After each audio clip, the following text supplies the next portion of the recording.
एक बार गौतम बुद्ध घूमते हुए एक नदी के किनारे पहुंचे।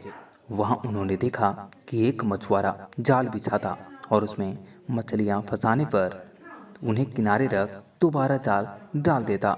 मछलियां पानी के बिना तड़पती हुई वहीं मर जाती। बुद्ध यह देखकर द्रवित हो गए और मछुआरे के पास जाकर बोले, भैया, तुम इन निर्दोष मछलियों को क्यों पकड़ रहे हो? मछुआरा बुद्ध की ओर देखकर बोला, महाराज, मैं इन्हें पकड़कर बाजार में बेचूंगा और धन कमाऊंगा। बुद्ध बोले, तुम मुझसे इनके दाम ले लो और इन मछलियों को छोड़ दो। मछुआरा यह सुनकर बहुत ही खुश हो गया और मछुआरा बुद्ध से उन मछलियों का दाम लेकर मछलियां बुद्ध को सौंप दी। बुद्ध ने जल्दी से उन सभी तड़पती हुई मछलियों को वापस नदी में डाल दिया। यह देखकर मछुआरा दंग रह गया और बोला, महाराज, आपने तो मुझसे मछलियां खरीदी थी, फिर आपने इसे पानी में फिर से क्यों डाल दिया? यह सुनकर बुद्ध ने कहा, यह मैंने तुमसे इसलिए खरीदी है ताकि इनको दोबारा जीवन दे सकूं। किसी की हत्या करना पाप है।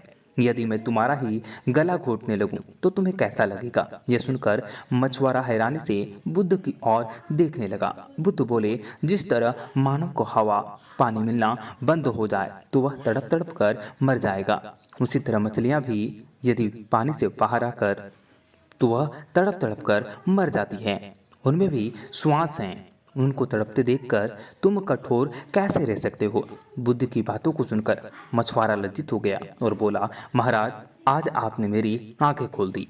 अभी तक मुझे यह काम उचित लगता था, पर अब लगता है कि इससे भी अच्छे काम करके मैं अपनी आजीविका को चला सकता हूँ। मैं चित्र भी बनाता हूँ।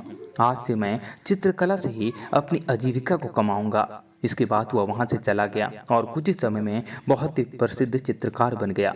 गौतम बुद्ध एक दिन एक वृक्ष को नमन कर रहे थे। उनके एक शिष्य ने यह देखा तो उसे हैरानी हुई। वह बुद्ध से बोला, भगवान, आपने इस वृक्ष को नमन क्यों किया? शिष्य की बातों को सुनकर बुद्ध बोले, क्या इस वृक्ष को नमस्कार करने से कुछ अनहोनी घट गई?